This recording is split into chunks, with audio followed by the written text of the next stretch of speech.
Bonjour à tous et bienvenue dans ce nouvel UFOdio. L'UFOdio, c'est de l'info UFO au format audio. Aujourd'hui, nous vous proposons une transcription de la dernière interview de l'astrophysicien américain Neil deGrasse Tyson. C'est une interview qui est parue dans le journal Irish Times le 30 décembre et qui a été réalisée par Connor Purcell. Alors si vous suivez un petit peu le Maybe Planet et je dirais de façon générale les actualités ufologiques, bien vous connaissez l'astrophysicien Neil deGrasse Tyson qui a souvent des prises de parole assez sarcastiques sur le monde ufologique. Ce qui est intéressant dans cette interview, c'est qu'il semble légèrement nuancer son propos pour essayer d'éclaircir ses prises de position sur l'ufologie. Bonne écoute. La communication de la science est maintenant sans doute plus importante que jamais, gagnant un regain d'appréciation depuis le début de la pandémie et récemment renforcée par le succès de la sensibilisation autour de la conférence sur le climat COP26 en novembre. Bien qu'au fil des ans, de nombreux scientifiques n'aient pas considéré la diffusion publique de leurs recherches comme un aspect crucial de leur travail, quelques-uns ont été pionniers dans le domaine des communications et ont montré l'exemple. Carl Sagan, qui dans les années 1970 et 1980 a lancé des programmes télévisés sur l'espace et l'astrophysique, en faisait partie.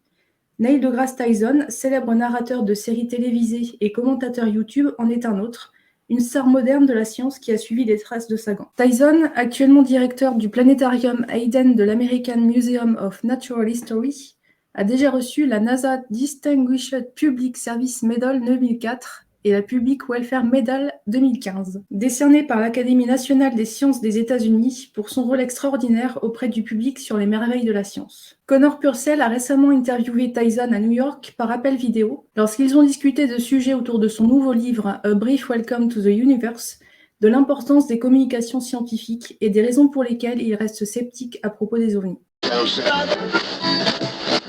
Pourquoi avez-vous coécrit ce nouveau livre et pourquoi maintenant ?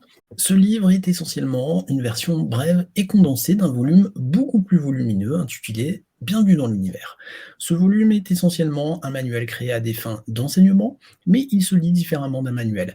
Moi-même et mes deux co-auteurs, Michael Strauss et Richard Gott, avons précédemment co-enseigné un cours d'introduction à l'astrophysique à l'université de Princeton. Cela remonte aux années 90. La raison pour laquelle nous l'avons co-enseigné est qu'aucun d'entre nous ne voulait enseigner seul à toute la classe, car nous avions des semestres très chargés, vous savez, avec des engagements de recherche. Alors, nous nous sommes regroupés et nous nous sommes demandé que devons-nous faire pour alléger la charge de chacun d'entre nous. Nous avons donc décidé d'écrire un manuel, mais plus tard nous avons réalisé que tout le monde n'allait pas acheter un livre de 500 pages, ou quel que soit le nombre de pages qu'il comptait. Ainsi, plus récemment, Princeton University Press nous a demandé si nous étions intéressés pour en faire une version plus courte. Nous avons donc créé cette version de poche qui peut désormais être appréciée de tous. Pourquoi la communication scientifique est-elle si importante pour vous ? Les scientifiques ne sont généralement pas récompensés pour avoir présenté leurs travaux au public. Ce n'est pas dans l'équation de ce qui donne des augmentations de salaire dans la science, ou des progrès, ou quelque chose comme ça, ou même d'être embauché. J'ai vu des gens le dire du bout des lèvres, et ils diront « Oh oui, nous nous soucions de votre enseignement », mais en fin de compte, non, ils ne le font pas vraiment, du moins pas ici aux États-Unis. Je sais que c'est le cas, et malheureusement, je ne pense pas que moi seul puisse le changer. Je peux donc dire que le devoir fait partie des raisons pour lesquelles je communique la science. Si je peux le faire, si je peux le faire bien, et que les gens l'adoptent, alors il y a un avantage pour la société en renforçant les connaissances scientifiques de l'électorat ou simplement des êtres humains qui vivent sur cette planète Terre. Donc pour moi, ne pas le faire serait irresponsable. C'est comme ça que je pense. De plus, nous ne pouvons pas oublier que les subventions que nous recevons de la National Science Foundation et de la NASA, ici aux États-Unis, sont toutes générées par l'argent des impôts. Ce sont les citoyens de la nation qui payent ces impôts. Donc je pense qu'il est de notre devoir collectif de leur faire au moins savoir ce que nous en faisons. Pourquoi êtes-vous passé de la science à la communication scientifique ? Au fil du temps, je suis devenu de plus en plus sensible aux artistes, écrivains, producteurs, designers et romanciers dans leur quête d'une vraie science dans leur travail.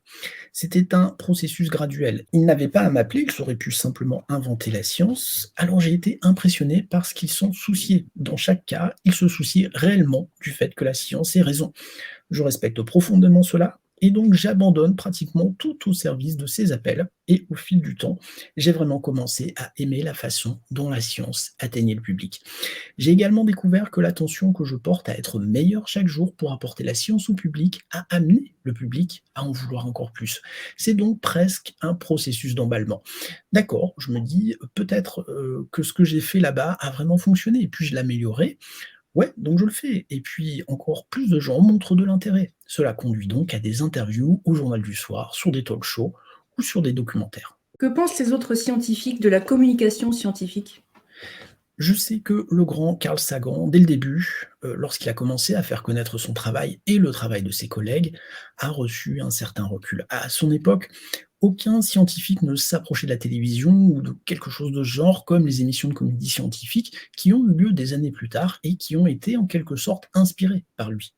Mais ce qui s'est passé, c'est qu'avec le temps, c'est devenu plus accepté, voire important. Je vais vous donner un exemple. Ici aux États-Unis, en tant que scientifique dans votre district ou n'importe où dans votre état où vous vivez, vous pourriez espérer obtenir un financement pour un projet scientifique, un télescope ou une sonde ou autre, et vous finiriez par parler à votre membre du Congrès. Alors le membre du Congrès dirait: «Attendez une minute, faites-vous la même chose que Carl Sagan fait à la télévision? C'est cool, faisons-le». Et ce que les gens ont découvert, c'est que les eaux de la marée montaient pour tout le monde, plus il attirait l'attention, parce qu'il atteignait tout le monde d'une manière que la plupart des scientifiques n'arrivaient pas à faire. Qu'en est-il de la montée de l'anti-science? Vous avez été mêlé à un débat autour de la publication par le Pentagone d'images d'OVNI l'année dernière. Les gens déforment souvent ma position à ce sujet. J'ai simplement dit, j'ai tweeté, si vous regardez les vidéos de la Navy et du Pentagone, que nous avons tout vu. Maintenant, il y a des milliards de photos et de vidéos haute résolution téléchargées sur Internet chaque jour, dont la plupart sont de meilleure qualité. Donc, si votre meilleure image d'un extraterrestre intelligent en visite depuis l'espace est monochrome flou, alors nous avons encore du travail à faire. C'est très simple. Et ce n'est pas parce que vous ne savez pas ce que vous regardez que vous savez ce que vous regardez.